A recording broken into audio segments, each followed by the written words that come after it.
آپ کیا سمجھتے ہیں لکھی سے؟ مگر کہتے ہیں کہ یہ ایسے ہی ہونا تھا، اس طرح ایکسیڈنٹ ہوتا ہے تو کہتے ہیں کہ اس کی کہتے کون ہیں؟ مطلب کون کہتے ہیں؟ جو بھی سننے والا کہتے ہیں وہی کہتے ہیں. سننے والے کا دین تو آپ کا دین نہیں ہے.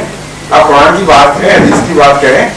کہنے والے کا کیا مراد ہے کہ لوگ کہتے ہیں؟ لوگ کہتے ہیں وہ تو ہمارا مذہب نہیں ہے.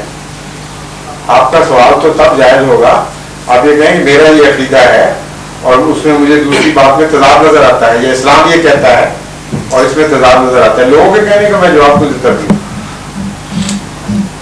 اسلام ہی یہ کہتا ہے یہ خودکشی کرنے والا کہتے ہیں. ٹھیک ہے، باقی بس. اور اسلام نے کہا ہے کہ لکھا ہوا تھا کہ وہ خودکشی کرے گا. دوسری بات تو نہیں نا کہتا اسلام. جیسے اگر ایک انسان ایک بیماری سے مر جاتا ہے، دوسرا ایک ایکسیڈنٹ سے مر جاتا ہے، ٹھیک ہے، اس میں اس کا قصور ہے، بیماری میں ایکسیڈنٹ میں ہے.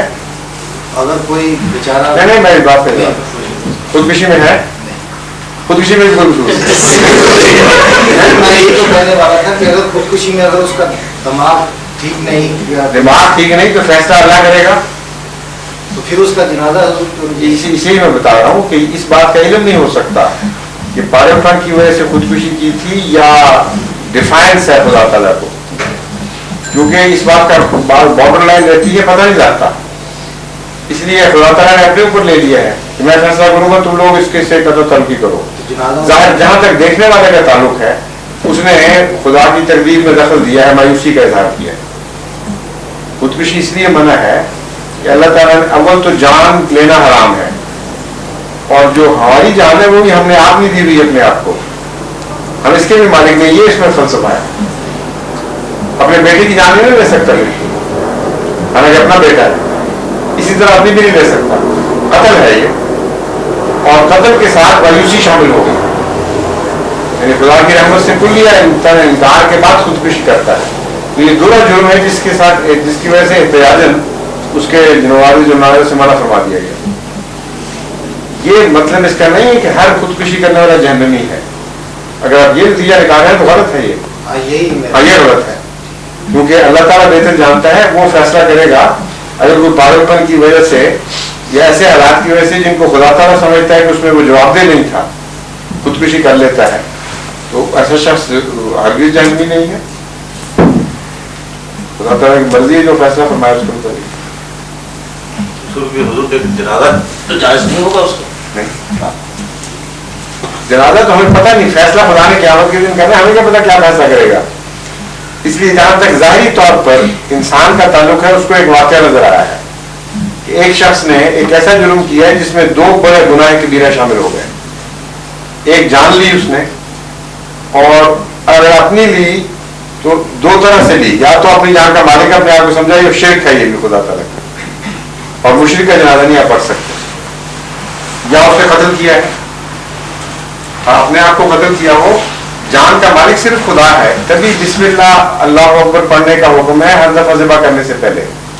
مطلب یہ ہے کہ کوئی بھی جان ہے اس کے ہم مالک نہیں ہیں، اللہ کی اجازت سے ہم یہ کر رہے ہیں کام. یہ یاد دہانی ہے. انسان کو انسان چھوٹے سے چھوٹے جانور کو مارنے کے لیے بھی اللہ کی اجازت ضروری ہے.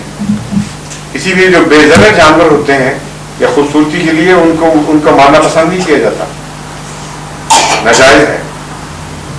کہ ایک جانور نہ آپ نے کھانا ہے، نہ کوئی اور مقصد ہے، نہ وہ آپ کو ضرور پہنچا رہا ہے، اس کو آپ مار دیں، یہ جان کی تلفی کے مترادف ہے، بے وجہ تلفی. تو خودکشی کا مسئلہ تو اس سے بہت بڑا ہے. وہاں دو جرم ہیں. ایک تو یہ کہ ایک شخص نے جان لی جبکہ اس کی وہ جان کا نہ پیدا کرنے والا نہ اس کا مالک، خدا تعالیٰ جان دینے والا ہے، اور یہ اس نے فیصلہ کرنا ہے کب کوئی جان واپس آئے. دوسرے اس نے خدا تعالیٰ سے مایوسی کا اظہار کیا. جب کوئی دوسرے کی جان لیتا ہے تو یہ گناہ اس میں شامل نہیں ہوتا مایوسی کا. جب اپنی جان لیتا ہے تو اس وجہ سے لیتا ہے، ڈبل گناہ ہے. اس کے خلاف نفرت پیدا کرنے کے لیے، احتجاج پیدا کرنے کے لیے یہ ایک طریقہ اختیار کیا گیا اسلام میں کہ تم اس کی نماز جنازہ نہ دو. باقی اس کے اندرونی حالات کیا تھے، وہ پاگل تھا، بے اختیار تھا، کیا شکل تھی، یہ اللہ بہتر جانتا ہے. جزا ہم نے تو نہیں دینی، وہ تو اس نے دینی ہے، اس لیے وہ اپنی فیصلہ کرے گا. ذہنی عارضہ ثابت ہو پہلے سے، اگر قطعی طور پر ڈاکٹری نقطۂ نگاہ سے ثابت ہو، اس کا جنازہ ہو سکتا ہے.